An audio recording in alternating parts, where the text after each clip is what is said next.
बिस्मिल्लाहिर्रहमानिर्रहीम। अस्सलामु अलैकुम। मैं मुदस्सिर शाही एडवोकेट और आप देख रहे हैं लीगल इश्यूज़। आज हमने मुख्तसर सी बात इस टॉपिक पे करनी है कि कभी खुदा न खास्ता रोड के ऊपर जाते हुए आप ऑब्ज़र्व करते हैं, ख़बरों में देखा होगा आपने, सोशल मीडिया पे देखा होगा कि कोई जनाब अमीर ज़्यादा है तो वो गाड़ी के नीचे ही कुचल देता है लोगों को। कोई ट्रैफिक वार्डन है, उसको गाड़ी के नीचे दे दिया, उसने जान ले ली, वो जान से हाथ धो बैठा। कोई स्कूल के बच्चे हैं, वो बेचारे रोड क्रॉस करना चाह रहे हैं, ये गुज़र रहा था कोई बच्चा, तो जनाब शहज़ादे ने उसको नीचे दे दिया। अब ये जो लोग हैं जो इतनी गलत ड्राइविंग करते हैं या फिर इंसान को इंसान नहीं समझते, रेडी वाला था खड़ा तो उसके ऊपर गाड़ी चढ़ा दी, तो डॉन टाइप चीज़ें होती हैं ये। या फिर ऐसे बेवकूफ़ लोग होते हैं कि ना ड्राइविंग को सीखा ना उसका कुछ पता है और ये रोड के ऊपर भगा रहे हैं बड़ी तेज़ी से और लोगों की जानों के साथ खेल रहे हैं। अब ऐसी सूरत हाल में अगर नॉर्मली जो लोग हैं वो ये कहते हैं कि चलो जी देखा है बंदे ने कुचल दिया, बंदा मर गया, और ये कह रहे होते हैं कि अल्लाह की रज़ा है, कोई बात नहीं, ये इसका टाइम इतना था, टाइम पूरा हो गया तो इसकी डेथ हो गई। तो ठीक है, उसकी टाइम इतना ही लिखा हुआ था, उसकी डेथ भी हो गई है, लेकिन अगर यूँ उस बंदे को जाने ये कह के उस ड्राइवर को जाने दिया जाए कि जाओ एंजॉय करो, तो ये कोई बात ना हुई। अब इसको कुचला है तो कल को किसी और को कुचलेगा कि ये तो कोई इशू ही नहीं है, जितने मर्ज़ी बंदे हम मार सकते हैं। बिलखुसूस अगर वो अमीर ज़्यादा है तो उसका दिमाग और ज़्यादा ख़राब होगा कि मैं तो जनाब हमें कोई कुछ नहीं कह सकता। या फिर बाज़ दफ़ा ट्रांसपोर्ट वाला निज़ाम होता है कि बड़े बड़े डंपर होते हैं, तो वो जनाब कुचल कुचल के लोगों को जा रहे होते हैं, तो लोग आगे से बोलते ही नहीं हैं। तो इसका कोई सल्यूशन है कि अगर कोई पढ़ा लिखा शख्स उधर मौजूद हो तो उसको क्या करना चाहिए ताकि इसकी रोकथाम की जा सके। जो बंदा ऐसी हरकत करता है, किसी को कुचल देता है, तो ये फ्यूचर में ऐसा ना करे। तो कानून क्या रहनुमाई करता है? एक तो ये कि आप क्रिमिनल केस उस बंदे के ख़िलाफ़ रजिस्टर कर दें कि जनाब इस बंदे ने थाने में जाइए, एप्लीकेशन दीजिए कि इस बंदे ने इस तरह हमारा बंदा था तो यह बच्चा था तो उसको कुचल दिया, तो इस अमीरज़ादे के ख़िलाफ़ एफ़आईआर दर्ज करें। और फिर उसके कॉन्सिक्वेंसेस ये होंगे कि अगर आप थाने तक पहुंच जाएं, एप्लीकेशन उसके ख़िलाफ़ दें, एक तो फिर वो चीज़ है कि चलें थाने वाले वैसे भी उसको फिर सेट कर देंगे। सेट से मुराद है कि जो भी उनका अंदाज़ एक होता है कि अच्छा अमीरज़ादा आ गया तो फिर वो अपने तरीके से डील करते हैं। दूसरा तरीक़ाकार ये होता है कि कानूनी जो तरीक़ाकार है वो ये है कि इस बंदे को फिर सज़ा भी हो सकती है कि इस बंदे की वजह से एक बेगुनाह शख्स जो है वो मारा गया, तो इस बंदे को सज़ा कानूनी तौर पर जो लो जी इसको 5 साल 10 साल सज़ा हो गई है, साथ ऐसे शख्स को दियत भी पे करनी पड़ सकती है। और दियत की अमाउंट जो है वो फ़िक्स है हर साल। ये चांदी की अमाउंट, इस पे हमारा अलहदा से लेक्चर डिटेल्ड मौजूद है। हर साल फ़िक्स कर दी जाती है, गवर्नमेंट फ़िक्स करती है कि जनाब इस साल जो है दियत की अमाउंट इतनी 30 लाख रुपए। इस साल बढ़ते बढ़ते चांदी की जैसे कीमत बढ़ती है, इसकी भी कीमत बढ़ती जाती है, इसकी वैल्यू, तो वो फिर फ़िक्स कर दी जाती है कि इस बंदे को जनाब दियत जो पे करनी होगी इस साल के अंदर वो है 40 लाख रुपया, वो 50 जो भी फ़िक्स किया उसके मुताबिक पे वो दियत पे करनी पड़ सकती है डिसीज़्ड जो बंदा दुनिया से चला गया उसके वारसान को। तो ये अच्छा है, उसको सज़ा भी हो, वो जेल में भी चला जाए दियत, लेकिन दियत की अमाउंट जो है ना वो फ़िक्स है।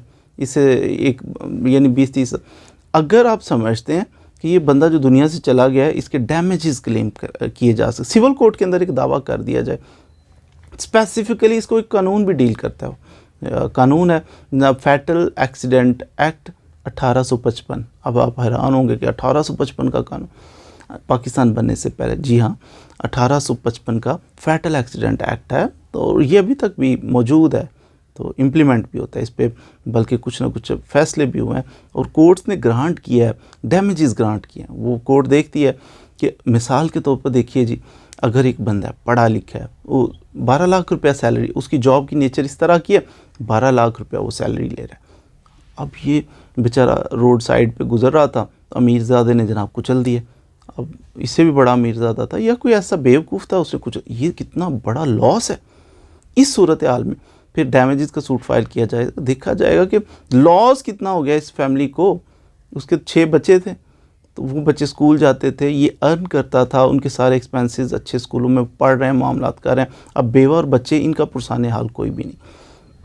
इस सूरत हाल में जब आप सिविल कोर्ट के अंदर डैमेजेस का दावा फाइल करेंगे ना कि फैटल एक्सीडेंट एक्ट 1855 के तहत आप कहें कि जनाब हमें डैमेजेस दिलवाए जाएँ, फिर कोर्ट कैलकुलेट करके कोर्ट अंदाज़ा लगाएगी कि कितने डैमेजेस इनको ग्रांट करने। तो ये हो सकता है 1 करोड़, 2 करोड़, 10 करोड़, कितने भी हो सकते हैं। फिर वो दूसरी पार्टी को ये भी एक बहुत बड़ा बर्डन होगा कि जनाब इतने करोड़ रुपया देना पड़ गया। तो इस तरह से फिर आप और एटलीस्ट दूसरी पार्टी को तो चलो जो टैक्स किया गया वो किया गया, ये जो फैमिली है, जो यतीम हो गए बच्चे, जो बेवा है, इनके सर पे कुछ ना कुछ हाथ रखने का मौका मिल जाएगा। तो कोशिश किया करें कि अगर कहीं आप देखें कि जुल्म हो रहा है तो सिर्फ इस पे आप बैठ के तो तज्जिया ना किया करें, बल्कि अमली तौर पर राह दिखलाया करें। एक चिराग की हैसियत होनी चाहिए आपकी सोसाइटी के अंदर कि आप बताएं लोगों को कि ये जनाब अली मामला है, कि आपके पास ये रेमेडीज़ मौजूद हैं। आप क्रिमिनल केस भी फाइल कर सकते हैं, आप डैमेजेस का सूट भी फाइल कर सकते हैं। तो फिर कोर्ट आपको कुछ ना कुछ ग्रांट करेगी ताकि इन यतीम बच्चों के का कोई फ्यूचर जो है उसमें इनकी कुछ मदद हो जाए, हेल्प हो जाए। क्योंकि गलती ड्राइवर की थी और लॉस हो गया जनाब इनका। अब इसमें ड्राइवर जो ड्राइव कर रहा है, शहज़ादा खुद ड्राइव कर रहा था, अमीरज़ादा खुद ड्राइव कर रहा था और उसने कुचल दिया। बाज़ दफ़ा ऐसा होता है कि जनाब कोई डंपर हैं, बड़े बड़े कोई कंपनी है, उसके ट्रक्स गुजर रहे हैं और ट्रक भी बड़ी रैश ड्राइविंग करते हैं, भगाओ तोड़ दो, बंदे मार दो, बंदे मार भी जाते हैं और लोग कहते हैं रब की रज़ा, चलो जी उठाओ, दबा दो, जाकर दफन कर दो। ये क्या बात भाई? अगर कंपनी भी है तो इस कंपनी के मालिक के ख़िलाफ़ आप डैमेजेस का सूट फाइल करें इस एक्ट के तहत, फैटल एक्सीडेंट एक्ट 1855 के तहत डैमेजेस का सूट उस कंपनी के ख़िलाफ़ फाइल कर दें। कहेंगे जनाब आओ हम इतने करोड़ रुपया दो इन गरीबों को, क्यों इनका आपने लॉस किया, क्यों इनका बंदा आपने मार दिया। वाइकेरियस लाइबिलिटी होती है ना। वाइकेरियस लाइबिलिटी का मतलब होता है कि अगर आपका एजेंट कोई काम करता है तो मालिक के ऊपर भी जिम्मेदारी उसकी आ जाती है कि मालिक को चाहिए कि शरीफ बंदे रखे, अच्छे लोग रखे। तो इस तरह के बदमाश किस्म के बंदे उसने क्यों हायर किए हुए हैं सर्विसेज के लिए, अपनी कंपनी के लिए। तो ये फिर वाइकेरियस लाइबिलिटी, अब मुलाजिम कोई फेल करे तो मालिक के ऊपर भी लाइबिलिटी आती है। तो आप कंपनी के ख़िलाफ़, मालिक के ख़िलाफ़ भी डैमेजेस का सूट फाइल कर सकते हैं कि इतने करोड़ रुपया इनको दिलाया जाना चाहिए, इनको पे करें ताकि इनका बहुत बड़ा लॉस हुआ है। तो ये फिर कोर्ट कैलकुलेट करती है। 2 तरीके, क्रिमिनल केस रजिस्टर आपने कर दिया तो फिर थाने में चला जाएगा, वो तो सिलसिला एक अलग से है। थाने वाले फिर अपने अंदाज से हैंडल करेंगे। वो इस बंदे को सज़ा भी हो सकती है जिसने गलत ड्राइविंग की, जिसने बंदे को चल दिए, मार दिए, सज़ा भी होगी, साथ दियत भी। इसके वारसान को चांदी की वो वैल्यू स्पेसिफिक है, हर साल गवर्नमेंट अनाउंस करती है कि इस साल दियत की वैल्यू जनाब हम फिक्स कर रहे हैं 30 लाख, 40 लाख, 50 लाख, जितनी भी वो फिक्स कर दें। तो वो इस साल के जितनी हो तो वो दियत भी पे करनी पड़ सकती है वारसान को। ये बंदा दियत पे करेगा, ये जेल भी जाएगा। ये तो कोई क्रिमिनल रेमेडी। सिविल रेमेडी जो है वो फिर जो मैंने अर्ज़ किया, डैमेजेस का सूट फाइल करना है और डैमेजेस का सूट फाइल करके डिक्री हो गया आपकी फेवर में। तो नॉर्मली अगर आप उसको फाइल करें तो उम्मीद है हो जाएगा। और फिर सुपीरियर कोर्ट्स जो हैं अपील भी फाइल करें तो आम तौर पे वो फेवर करती हैं जिनका बंदा दुनिया से चला गया, जो डिसीज़ है उसके बच्चों को फेवर करते हैं। तो कोशिश करते हैं कि कुछ ना कुछ अकोमोडेट इनको किया जाए। तो ये दियत की क्योंकि वैल्यू फ़िक्स होती है, लेकिन उसका जो है ना डैमेजेस वो फ़िक्स नहीं, वो देखा जाएगा स्टेटस इसका कितना है, उनका लॉस कितना हुआ है। तजहीज़ व तकफ़ीन तक कोर्ट देखती है कि उस पर जो अखराजात हैं वो भी ये बंदा पे करे, कि उन बेचारों को घर बैठे ही मुसीबत डाल दी इसने, ऐसा ड्राइवर है।